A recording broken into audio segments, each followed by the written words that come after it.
Hi students, आज के sentence connectors के सेशन में हम अटेम्प्ट करने वाले हैं कुछ प्रैक्टिस क्वेश्चंस और जिस पैटर्न पे क्वेश्चंस एग्जाम में आजकल आ रहे हैं उसी को डिस्कस करने जा रहे हैं। तो ये प्रैक्टिस क्वेश्चंस आपके लिए काफ़ी हेल्पफुल होंगे। बिल्कुल ध्यान से इस वीडियो को फॉलो कीजिएगा और साथ साथ क्वेश्चंस अटेम्प्ट करने की भी कोशिश कीजिए। चलिए स्टार्ट करते हैं कि कैसे कनेक्ट करेंगे, कैसे ज्वाइन करेंगे हम गिवन स्टेटमेंट्स को। जरा क्वेश्चन नंबर 1 के लिए डायरेक्शंस पढ़ लीजिए। आपके पास कनेक्टर्स हैं, फ्रेजेस हैं जो ए, बी और सी दिए हुए हैं। आपके पास 3 कनेक्टर्स दिए हुए हैं इस क्वेश्चन में, ए, बी और सी, और आपको क्या करना है, इन कनेक्टर्स को शुरू में प्लेस करना है। शुरू में प्लेस करना है at the start of the sentence और देखना है कि फिर ये दो स्टेटमेंट्स जो हैं वो ज्वाइन हो रही हैं या नहीं। चलिए पढ़िए एक बार जरा स्टेटमेंट। स्टेटमेंट कह रहा है मोर than 95% of around 600 million Chinese currently accessing the internet on their mobile devices.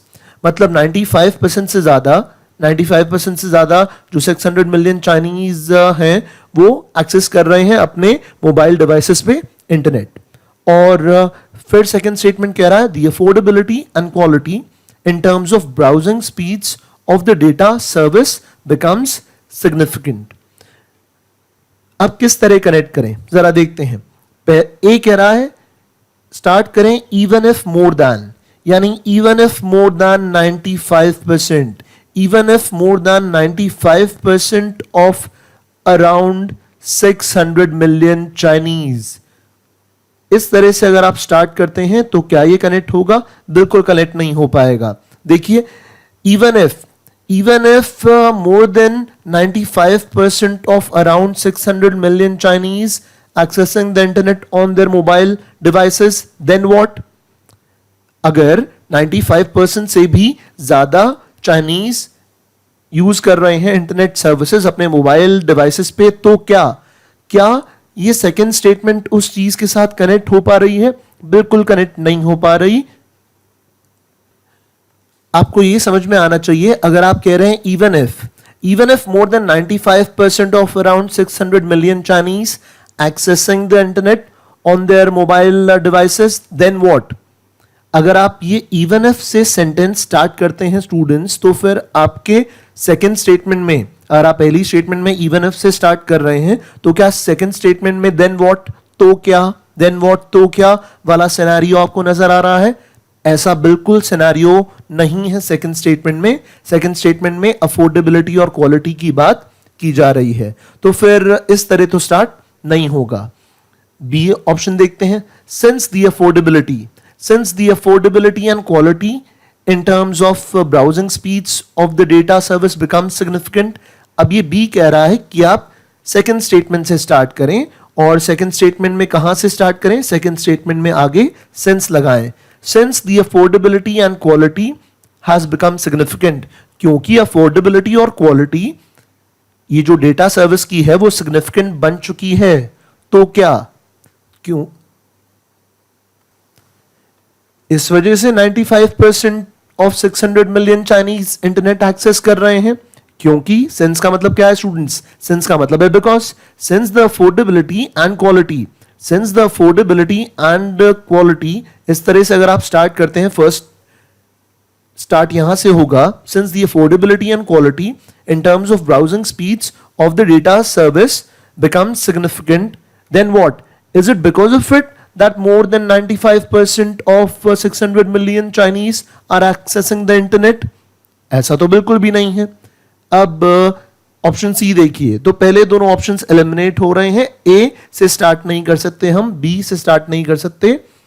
with more than 95% of around 600 million Chinese accessing the internet on their mobile devices, now what happens? The affordability and quality has become significant. The affordability and quality becomes significant. जरा पढ़ के देखिए, अब इस तरह join कर पा रहे हैं।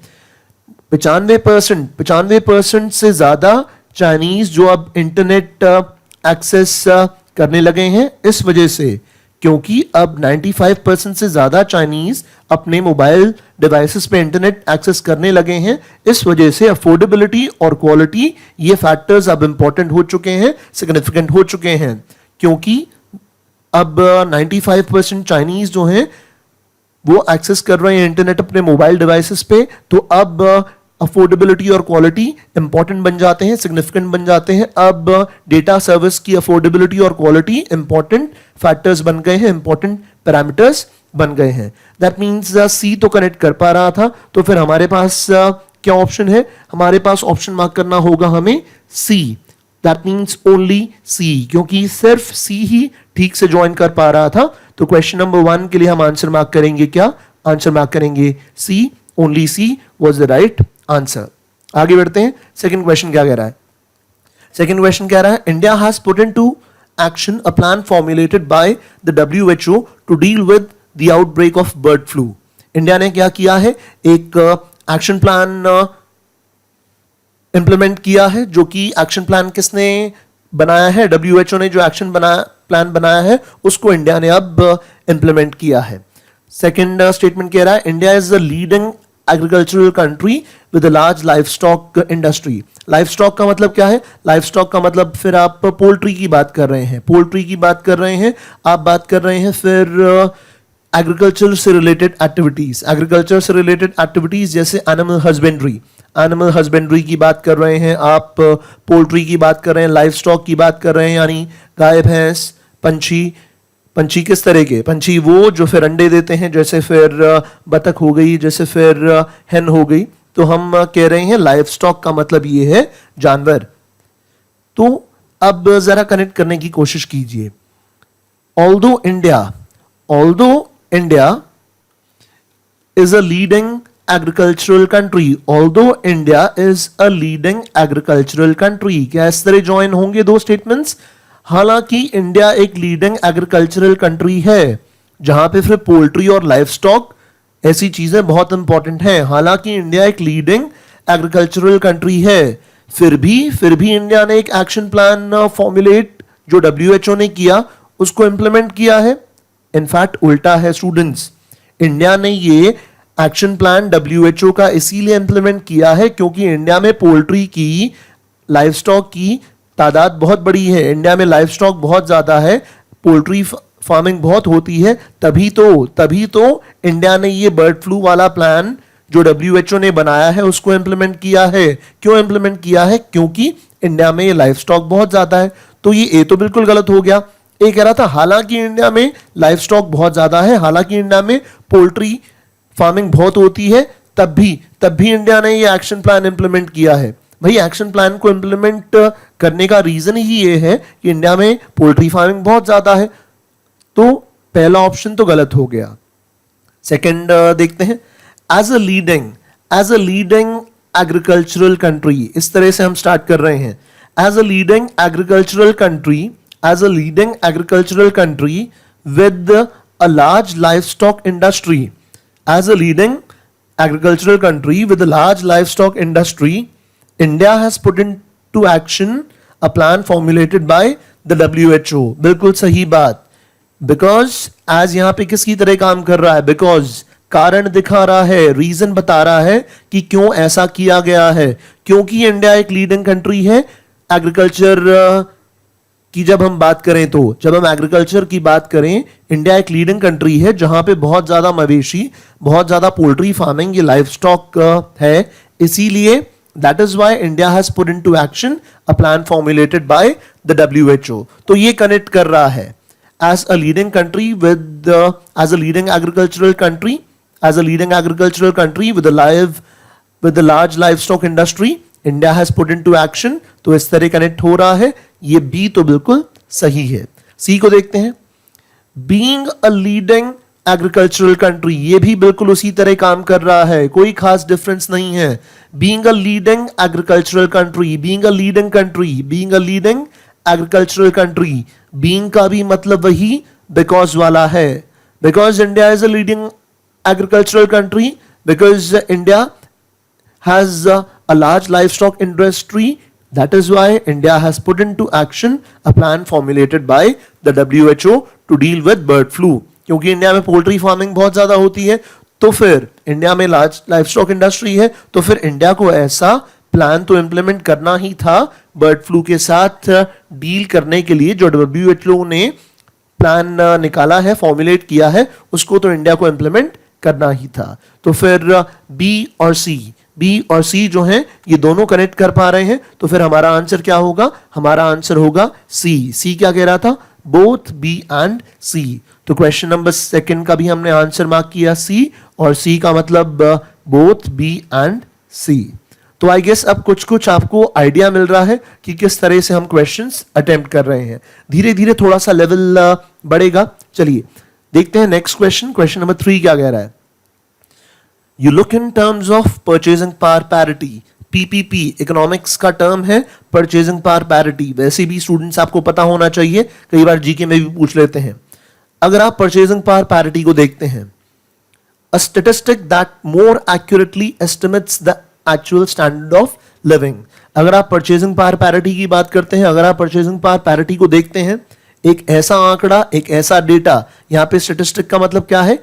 एक डेटा, एक नंबर, एक फिगर, एक ऐसा आंकड़ा जो ज्यादा बेहतर तरीके से एस्टिमेट कर पाता है स्टैंडर्ड ऑफ लिविंग को, जो लोगों के स्टैंडर्ड ऑफ लिविंग को ज्यादा बेहतर तरीके से एस्टिमेट कर पाता है, एक ऐसा आंकड़ा है परचेजिंग पावर पैरिटी। अगर आप उसको देखते हैं, परचेजिंग पावर पैरिटी को देखते हैं, ये कह रहा था फर्स्ट स्टेटमेंट।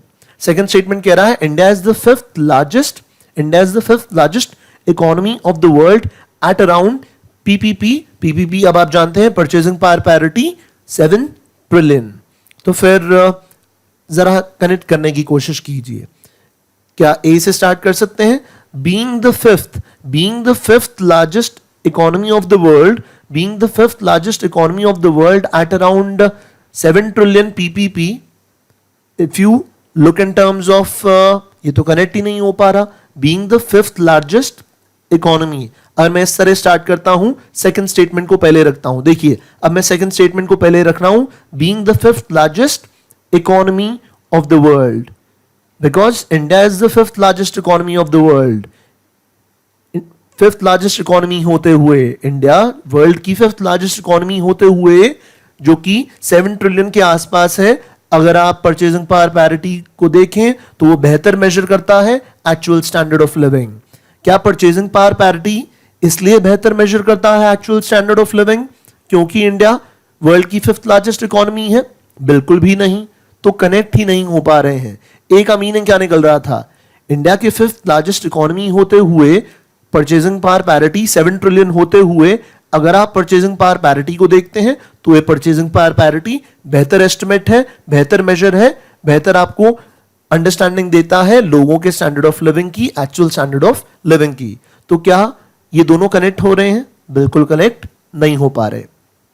बी देखते हैं, इफ यू लुक, इसका मतलब अब आपको आइडिया मिल रहा है कि फर्स्ट स्टेटमेंट को पहले रखना है। If you look in terms of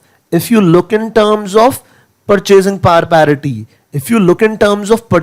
parity, अगर आप परचेजिंग पावर पैरिटी को देखते हैं, और अब purchasing power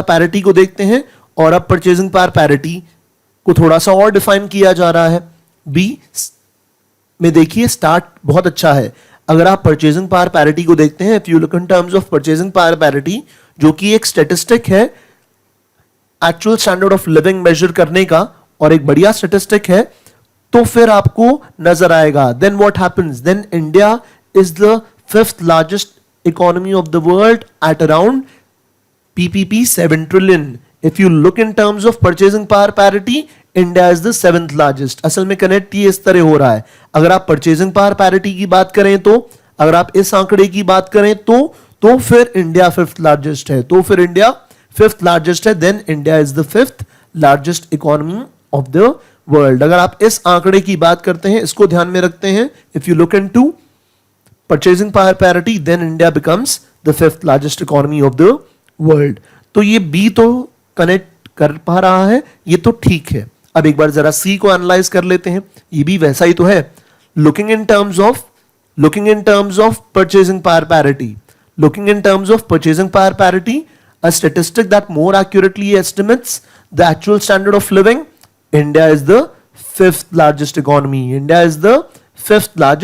economy। In fact काफी कुछ सिमिलर है, ऑप्शन बी और ऑप्शन सी काफी कुछ सिमिलर है। इफ यू लुक की जगह बस यहां पे थोड़ा सा चेंज कर दिया, looking in terms of purchasing power parity. If you look in terms of purchasing power parity, looking in terms of purchasing power parity, meaning same है, मीनिंग वही निकल रहा है कि अगर आप परचेजिंग पावर पैरिटी को देखते हैं, if you look at it, अगर आप इस पे ध्यान देते हैं तो इंडिया 5th लार्जेस्ट नजर आएगा। तो इसका मतलब सी भी बढ़िया कनेक्ट कर पा रहा है। इसका मतलब आंसर क्या हो गया? आंसर हो गया both B and C. Answer हो गया बोथ बी एंड सी, ये दोनों ही अच्छा कनेक्ट कर रहे थे। तो फिर क्वेश्चन नंबर 3 का आंसर हो गया ए। स्टूडेंट्स, क्वेश्चन नंबर 3 का आंसर हो गया ए, और ए क्या था? ए था बोथ बी एंड सी। अब देखिए, कई बार जब इस तरह का फिर आपको स्टेटमेंट मिल जाता है जहां पे फिर थोड़ा सा इकोनॉमिक्स होता है, तो एनालाइज करें, थोड़ा सा ध्यान से पढ़ें, ज्यादा टेंशन ना लें, आप कर पाएंगे, I am sure of it. अब question number 4।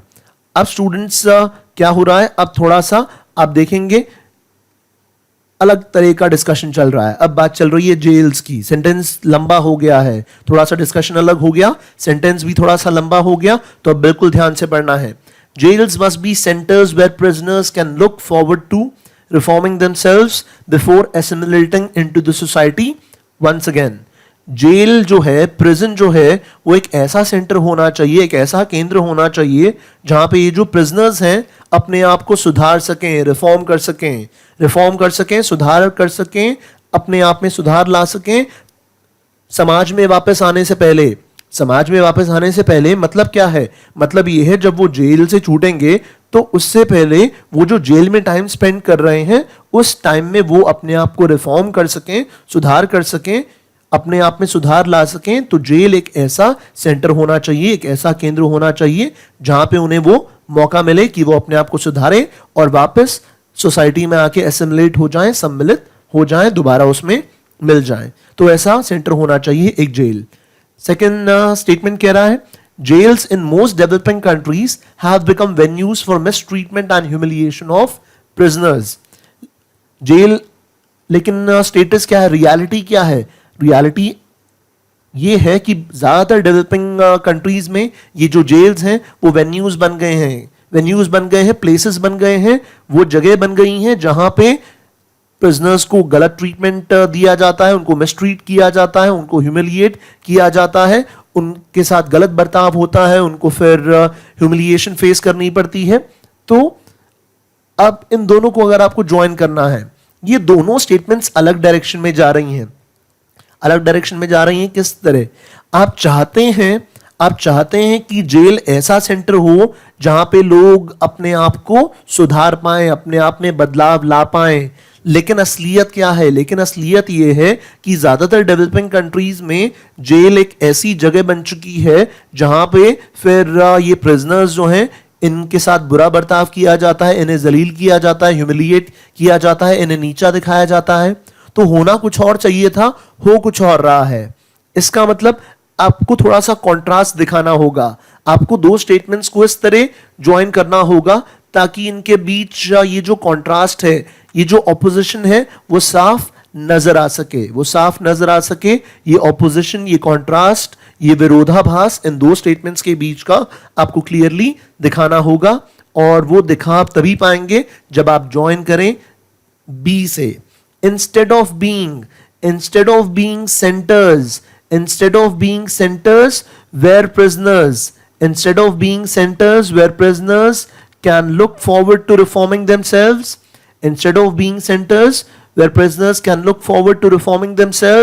before assimilating into the society once again, jails in most developing countries have become venues for mistreatment and humiliation.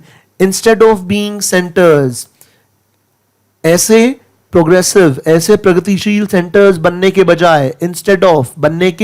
बजाय, सुधार के केंद्र बनने के बजाय, इंस्टेड ऑफ बीइंग सेंटर्स, सुधार के केंद्र बनने के बजाय क्या बन गए हैं? ये वेन्यूज बन गए हैं मिसट्रीटमेंट के और ह्यूमिलिएशन के, जहां पे प्रिजनर्स को सताया जा रहा है, उन्हें मिसट्रीट किया जा रहा है। तो फिर आप बी से स्टार्ट कर सकते हैं और ज्वाइन कर सकते हैं।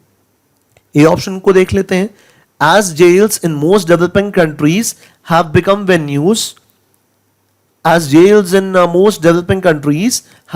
venues, क्योंकि जेल्स as because की तरह कनेक्ट कर रहा है, क्योंकि जेल्स ज्यादातर डेवलपिंग कंट्रीज में जेल्स जो हैं वो वेन्यूज बन गए हैं मिसट्रीटमेंट के और ह्यूमिलिएशन के, क्योंकि जेल ज्यादातर ऐसे खराब वेन्यूज बन चुके हैं।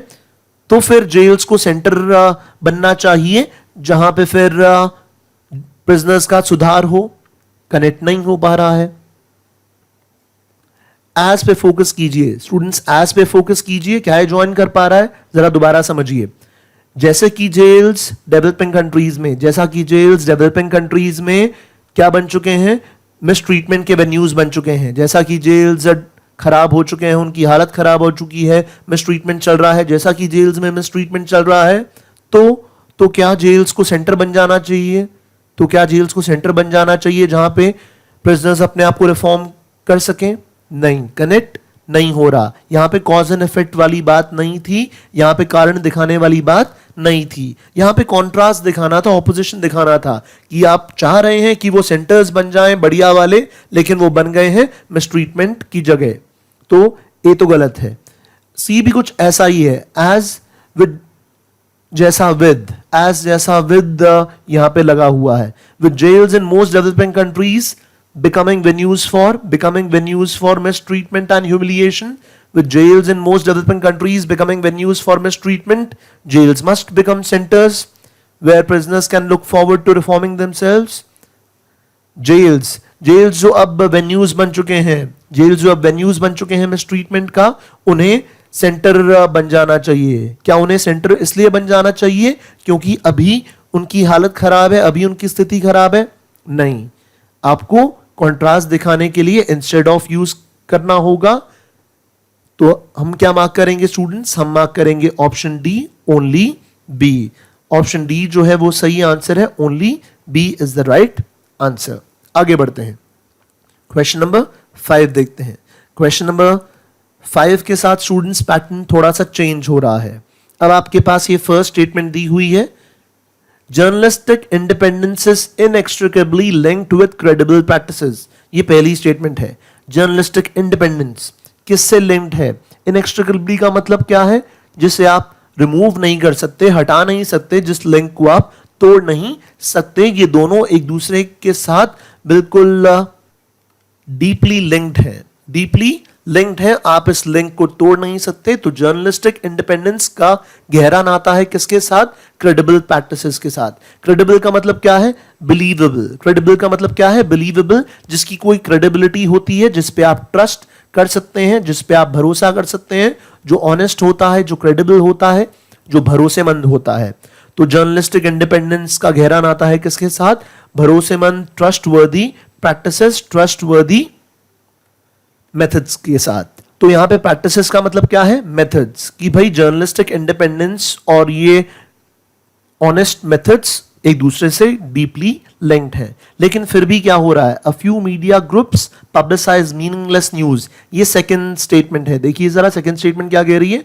अ few media groups publicise meaningless news just to garner better TRP ratings. Garner का मतलब क्या है? गार्नर का मतलब है गैदर करना, एकत्र करना, कलेक्ट करना। Garner means to gather, to collect, एकत्र करना।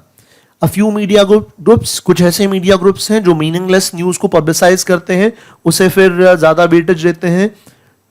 क्यों? क्योंकि शायद उससे बेटर टीआरपी रेटिंग्स आती हैं, शायद उससे वो media groups better TRP ratings gather कर पाते हैं। अब इन दोनों को ज्वाइन करना है, अब इन दोनों को ज्वाइन करना है। देखिए जरा क्वेश्चन नंबर 5 में आप कैसे ज्वाइन करेंगे? Even though journalistic independence is inextricably linked with credible practices. Even though journalistic independence, यहां से हमने स्टार्ट किया, even though के बाद मैंने पहली स्टेटमेंट को रखा, even though journalistic independence is inextricably linked with credible practices. हालांकि, even though, although, हालांकि, even though, although, though, हालांकि जर्नलिस्टिक इंडिपेंडेंस किससे लिंक्ड है? उसका गहरा नाता है क्रेडिबल प्रैक्टिसेस से। फिर भी a few media groups, even though journalistic independence is inextricably linked with credible practices, a few media groups publicize meaningless news. तो पहला तो ठीक बन रहा है, कह रहा है हालांकि जर्नलिस्टिक इंडिपेंडेंस लिंक्ड है ऑनेस्ट और ट्रस्टवर्दी मेथड्स प्रैक्टिसेस से, फिर भी क्या हो रहा है? फिर भी कुछ ऐसे मीडिया ग्रुप्स हैं जो मीनिंगलेस न्यूज को पब्लिसाइज करते हैं। पहला ठीक है। दूसरे को देखते हैं।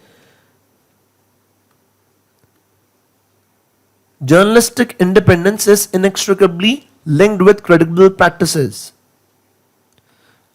Journalistic independence is inextricably linked with the credible practices. फिर भी yet a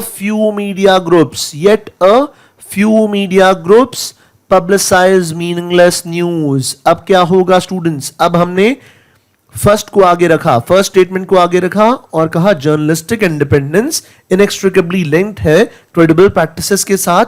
फिर भी, तब भी, फिर भी a few media houses। अब yet के बाद रखेंगे a few media groups, a few media houses publicize meaningless news। फिर भी ऐसा हो रहा है कि काफी सारे मीडिया हाउसेस, कुछ मीडिया हाउसेस पब्लिसाइज कर रहे हैं मीनिंगलेस न्यूज को। तो ये दोनों कनेक्ट कर पा रहे हैं, इवन दो भी कनेक्ट कर रहा है, येट भी कनेक्ट कर रहा है। आगे देखिए, journalistic independence is inextricably linked with credible practices but a few media groups. But का मतलब क्या है? लेकिन। बट का मतलब क्या है स्टूडेंट्स? लेकिन। But a few media groups publicise meaningless news. But a few media groups do not listen. ये फिर भी बाज नहीं आते। जर्नलिस्टिक इंडिपेंडेंस लिंक तो है क्रेडिबल प्रैक्टिसेस के साथ, लेकिन फिर भी बट के बाद दूसरा स्टेटमेंट रखेंगे, but a few media groups keep पब्लिसाइजिंग meaningless news. तो ये तीसरा भी कर पा रहा है। बिकॉज तो कारण दिखाता है, रीजन बताता है, क्योंकि। बिकॉज का काम क्या है? बताना, क्योंकि, कारण देना, रीजन देना।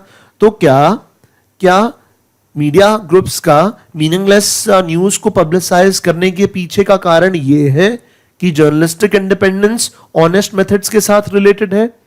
क्या ये रीजन दे पा रहा है? बिल्कुल नहीं दे पा रहा।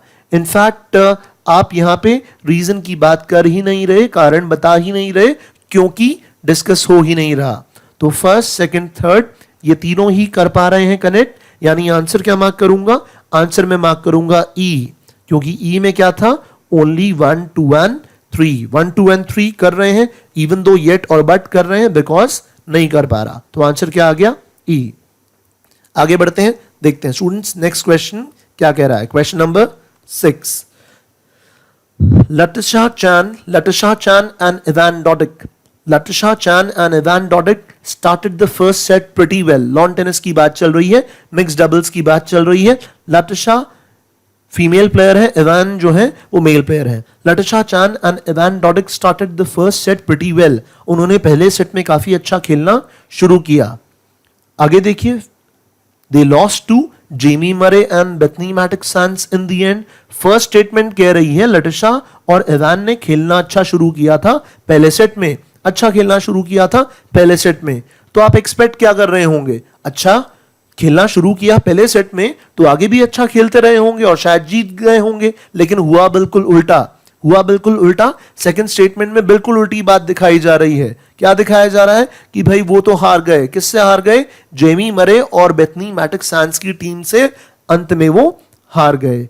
तो आपको क्या दिखाना है? फिर यहां पे कॉन्ट्रास्ट दिखाना है, ऑपोजिशन दिखाना है, विरोधाभास दिखाना है। ये दोनों स्टेटमेंट्स एक दूसरे के ऑपोजिट हैं, एक दूसरे को काट रही हैं, एक दूसरे को फिर कॉन्ट्रडिक्ट कर रही हैं। तो कनेक्टर्स ऑफ कॉन्ट्रडिक्शन ढूंढिए। कनेक्टर्स ऑफ कॉन्ट्रडिक्शन आपको कहां नजर आ रहे हैं?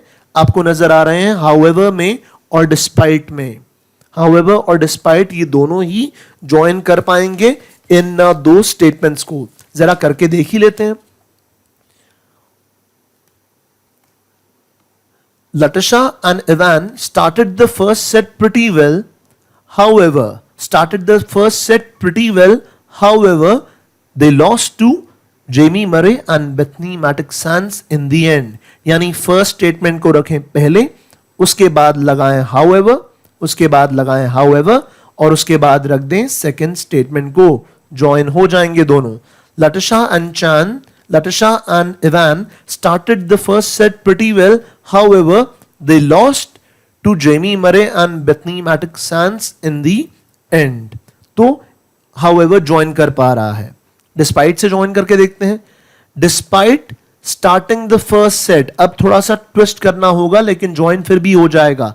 Despite starting the first set pretty well, despite starting the first set, despite starting the first set pretty well, although they started the first set pretty well, हालांकि, despite, हालांकि उन्होंने शुरुआत अच्छी की, हालांकि उन्होंने शुरुआत अच्छी की, लटिश और ईरान ने, then too they lost to Jamie Murray and Bethany Mattek-Sands in the end.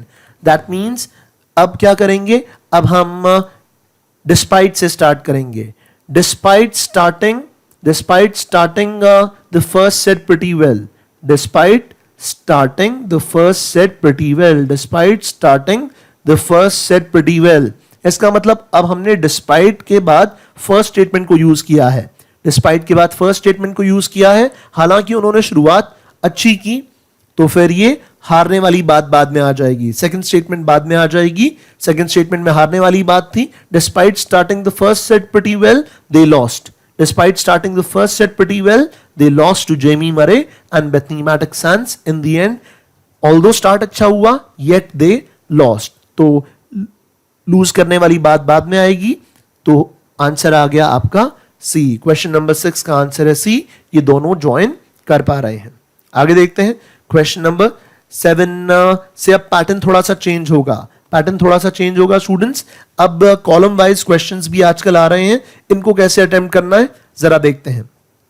Column 1 और कॉलम 2 में मैच द फॉलोइंग आपने किया है ना बचपन में, तो बस यही करना है, यही करना है.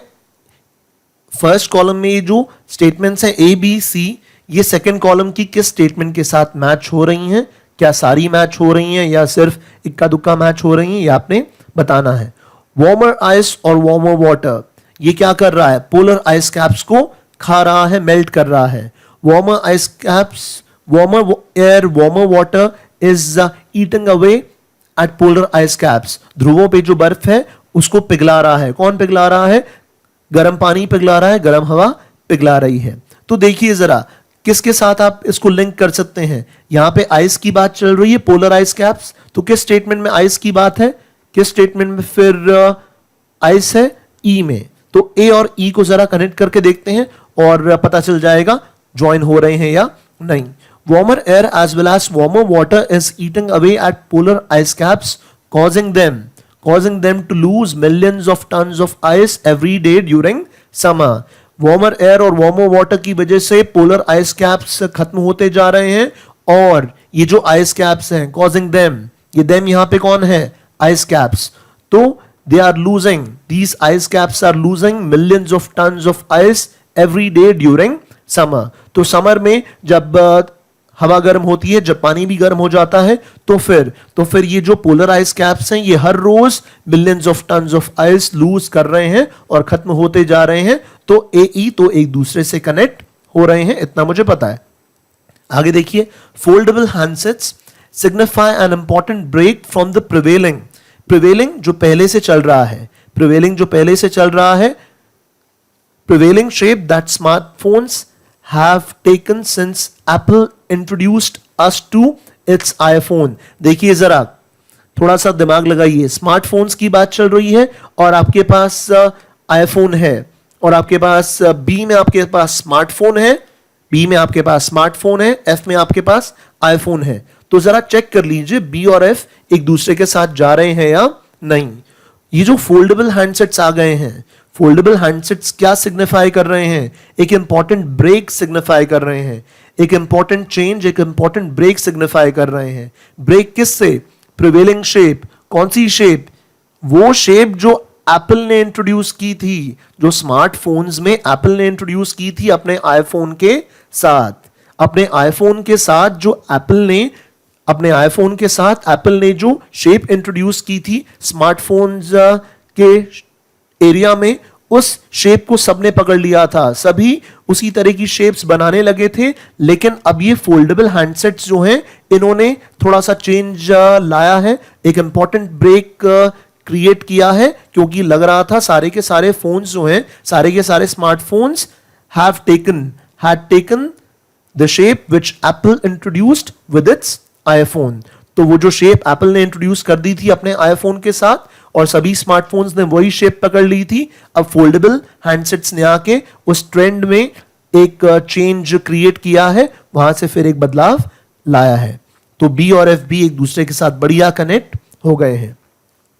तो सी और डी क्या कनेक्ट हो रहे हैं? She urged him to take the job on the revolving chair.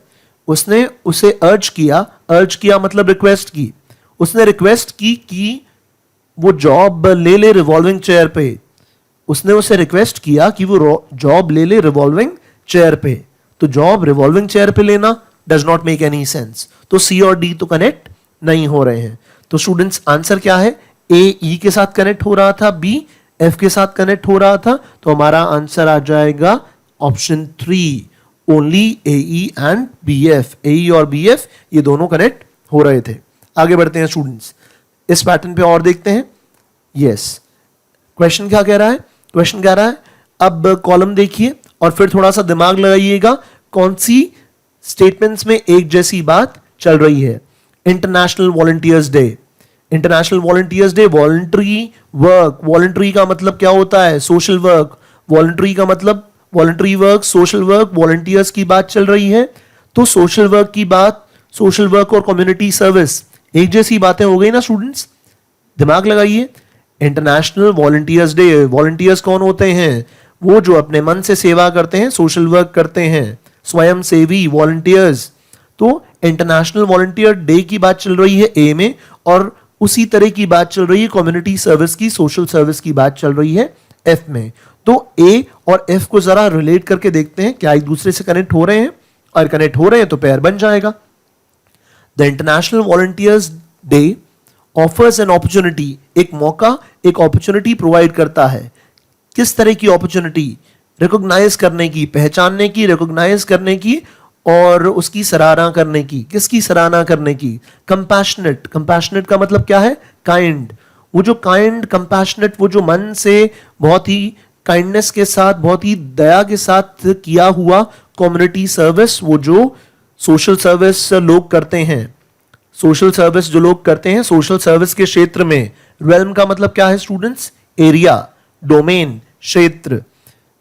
Social service के, कम्युनिटी सर्विस के क्षेत्र में, रेल्म में जो लोगों ने बढ़िया काम किया है, काइंड, कंपैशनेट और मन से किए हुए काम को, सोशल सर्विस के, कम्युनिटी सर्विस के एरिया में मन से किए हुए काम को रिकॉग्नाइज करने की, उसकी सराहना करने की आपको एक समझ लीजिए जगह मिल जाती है, आपको एक मौका मिल जाता है उस काम को सराहने का। कब मिल जाता है मौका? इंटरनेशनल वॉलंटियर्स डे पे, क्योंकि इंटरनेशनल वॉलंटियर्स डे आपको एक मौका देता है, एक अपॉर्चुनिटी देता है कि आप इन लोगों की सराहना कर सको, इनके काम को रिकॉग्नाइज कर सको। तो ए और एफ तो कनेक्ट हो रहे हैं, ए और एफ कनेक्ट हो रहे हैं। अब देखते हैं जरा, क्या बी किसी के साथ कनेक्ट हो रहा है? Nitya looked around for her belongings. Nitya अपना सामान ढूंढ रही थी, नित्या अपना सामान ढूंढ रही थी, looked around for her belongings. Unable to find, ढूंढ रही थी, फाइंड करना, ढूंढ रही थी, फाइंड करना। क्या ये दोनों कनेक्ट हो रहे हैं? जरा देखते हैं, क्या बी और डी कनेक्ट हो रहे हैं? Nitya looked around for her belongings, Nitya इधर उधर अपना सामान ढूंढ रही थी, and was unable to find them anywhere. Nitya अपना सामान ढूंढ रही थी और वो अपना सामान नहीं ढूंढ पाई। नित्या अपना सामान ढूंढ रही थी और वो अपना सामान नहीं ढूंढ पाई। बिल्कुल गलत है स्टूडेंट्स, यहां पे एंड नहीं बट आना चाहिए था। क्यों? क्योंकि अगर नित्या अपना सामान ढूंढ रही है तो आप क्या एज्यूम करेंगे? आपके दिमाग में क्या चलेगा कि अगर वो अपना सामान ढूंढ रही थी तो उसे उसका सामान मिल गया होगा। लेकिन वो अपना सामान नहीं ढूंढ पाई। आगे देखिए क्या लिखा हुआ है, unable to find them anywhere, वो अपनी बिलोंगिंग्स को कहीं नहीं ढूंढ पाई। इसका मतलब कॉन्ट्रास्ट है, दोनों स्टेटमेंट्स एक दूसरे के ऑपोजिट जा रही हैं। ऑपोजिट अगर जा रही हैं तो एंड बीच में क्या कर रहा है? एंड नहीं आना चाहिए, तो फिर बीच में बट आना चाहिए, क्योंकि बट लगा के ही आप इस कॉन्ट्रास्ट को दिखा सकते हो। Nitya looked around for her belongings but was unable to find them anywhere. तो बी और डी का पेयर नहीं बन पा रहा। क्यों? क्योंकि वहां पे एंड गलत लगा हुआ है। अब सी को चेक कर लेते हैं, किसके साथ? ई के साथ। The new platform aims to bring applications and services from third parties. ये जो न्यू टेक्नोलॉजिकल प्लेटफॉर्म आया है, जो क्या कर रहा है, एप्लीकेशन, एप्लीकेशन का मतलब ऐप और services third party providers application और सर्विसेज को एक साथ लाना चाह रहा है, और ये सर्विसेज क्या करेंगी, ये एप्लीकेशंस, ये थर्ड पार्टी सर्विसेज क्या करेंगे, हेल्प करेंगे वेंडर्स को। वेंडर्स का मतलब क्या होता है, सेलर्स, बेचने वाला। वेंडर का मतलब क्या है स्टूडेंट्स, सेलर, बेचने वाला।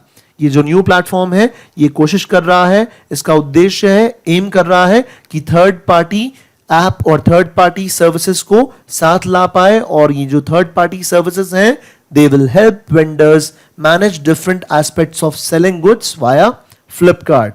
तो फिर ये जो न्यू प्लेटफॉर्म है वेंडर्स की मदद करेगा, किस तरह, थर्ड पार्टी सर्विसेज आ जाएंगी प्लेटफॉर्म पे, और ये थर्ड पार्टी सर्विसेज मदद करेंगी सेलर्स की, वेंडर्स की अलग अलग एस्पेक्ट्स को मैनेज करने में जो फ्लिपकार्ट पे गुड्स बेचने से रिलेटेड है। तो फिर सी और ई भी बढ़िया कनेक्ट हो रहे हैं, तो फिर आंसर क्या बनेगा स्टूडेंट्स, आंसर बनेगा 2, क्योंकि सीई भी कनेक्ट हो रहा है और एएफ भी कनेक्ट हो रहा है, तो आंसर ऑप्शन 2 है। और स्टूडेंट्स अब आज का लास्ट क्वेश्चन देखते हैं, और आज का लास्ट क्वेश्चन क्या कह रहा है, let's see. Zimbabwean president has declared an emergency declare कर दी है जिम्बाब्वे के प्रेसिडेंट ने। अगर जिम्बाब्वे के प्रेसिडेंट ने इमरजेंसी डिक्लेयर कर दी है तो कुछ बहुत भयानक हुआ होगा, कुछ बहुत ही अलार्मिंग हुआ होगा, जिसकी वजह से इमरजेंसी आपातकाल घोषणा करनी पड़ी। तो वो कहां हो रहा है, वो हो रहा है एफ में। एफ में लोग मर रहे हैं, लोगों की मौत हो रही है, राइट्स हो रहे हैं, कम्युनल राइट्स, दंगे हो रहे हैं, भीषण, फियर्स, बहुत ही वायलेंट। फियर्स का मतलब क्या होता है, वायलेंट। तो वायलेंट दंगे हो रहे हैं, फियर्स दंगे हो रहे हैं, लोग मर रहे हैं, तो ये इमरजेंसी वाली बात है। कनेक्ट करके देख लेते हैं क्या होता है connect. Zimbabwean president has declared an emergency in 3 western provinces. 3 western provinces में, कंट्री के 3 वेस्टर्न प्रोविंसेस में क्या डिक्लेयर कर दी है, इमरजेंसी डिक्लेयर कर दी है।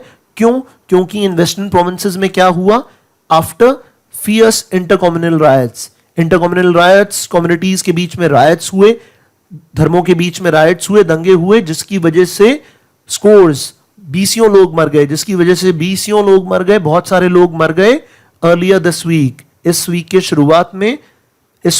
के शुरुआत में बहुत सारे लोग मर गए, ये राइट्स हुए, और इसके चलते जिम्बाब्वे के प्रेसिडेंट ने इमरजेंसी डिक्लेयर कर दी है जिम्बाब्वे के 3 वेस्टर्न प्रोविंसेस में, 3 वेस्टर्न एरियाज में। तो ए और एफ बढ़िया कनेक्ट हो रहे हैं, ए और एफ बढ़िया कनेक्ट हो रहे हैं। आगे देखते हैं, clinical trials being conducted in India must be extensive एक एडजेक्टिव है, as well as extensive भी होने चाहिए, exhaustive भी होने चाहिए। जरा कनेक्ट करके देख लेते हैं क्या आगे बात बढ़ रही है, क्या सही से वो कनेक्ट हो रहे हैं।